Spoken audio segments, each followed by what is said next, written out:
5 अगस्त 1965 को गुलमर्ग के पास मोहम्मद दीन अपनी भेड़ें चरा रहे थे। अचानक उनके पास दो अजनबी आए और 400 रुपये देकर पूछा कि क्या इस इलाके में भारतीय सेना की कोई चौकी है।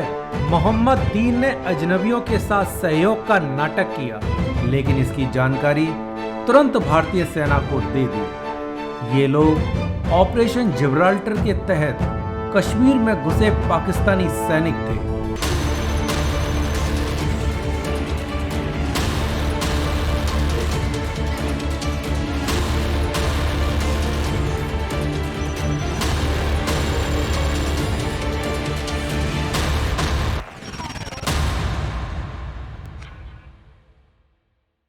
ऑपरेशन जिब्राल्टर की योजना पाकिस्तान ने 1965 के शुरू में ही बना ली थी।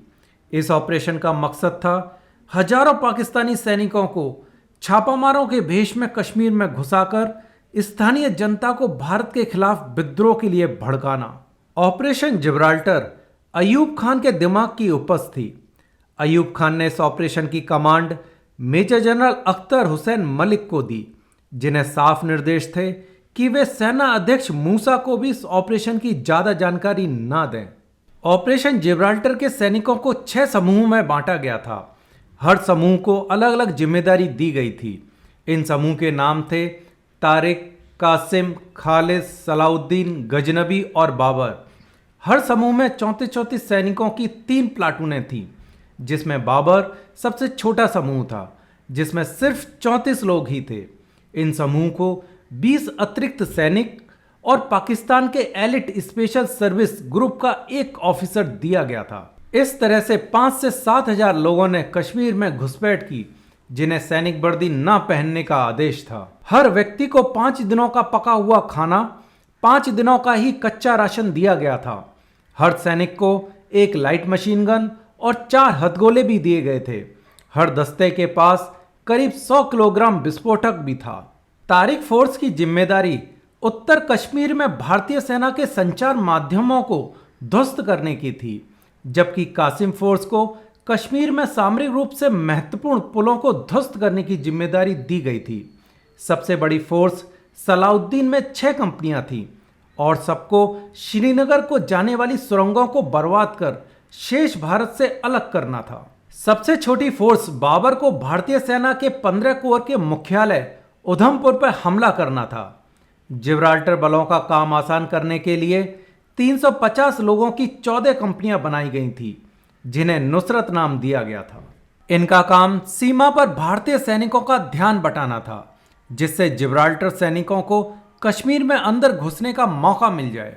5 अगस्त की रात जम्मू के गलूटी क्षेत्र में भारतीय सैनिकों पर करीब 70 जिब्राल्टर सैनिकों ने हमला किया।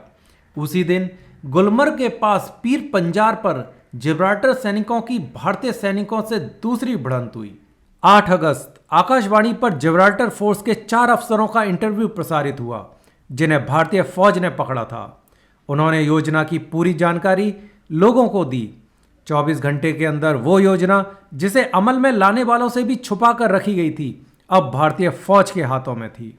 अगस्त के अंत तक ज्यादातर घुसपैठिए या तो पकड़ लिए गए या फिर मार दिए गए।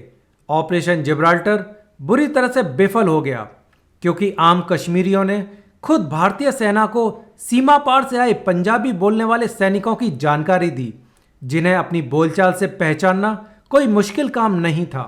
स्पेशल फोर्स के पैरा कमांडोज को पाकिस्तानी घुसपैठियों की तलाश कर मारने या पकड़ने का जिम्मा था। भारतीय सेना के वेस्टर्न कमांड के प्रमुख जनरल हरबख्श सिंह ने भी माना कि कागज पर यह योजना जबरदस्त थी, लेकिन उसे लागू करने में कई गलतियां की गईं। जिब्राल्टर सैनिक ना तो शारीरिक रूप से फिट थे और ना ही उन्हें मिशन की पूरी जानकारी दी गई थी। उनमें से कुछ तो सर्दी से मर गए और कुछ इतने हताश हो गए कि उन्होंने लड़ने की इच्छा शक्ति ही खो दी। ऑपरेशन जिब्राल्टर पूरी तरह से कुचल दिया गया। जब इसकी खबर पाकिस्तान को लगी तो उन्होंने भारत की सीमा पर तोपों से गोलाबारी शुरू कर दी। ऑपरेशन जिब्राल्टर की विफलता और पाकिस्तान को मिली हार के कारण ही 1965 के भारत पाक युद्ध की नींव पड़ी। तो दोस्तों, हम अपने नेक्स्ट एपिसोड में इस तरह की रोचक जानकारियां लाते रहेंगे। देखते रहिए डिफेंस नाउ। वीडियो पसंद आए तो लाइक, सब्सक्राइब और अपने दोस्तों के साथ शेयर जरूर करें। जय हिंद।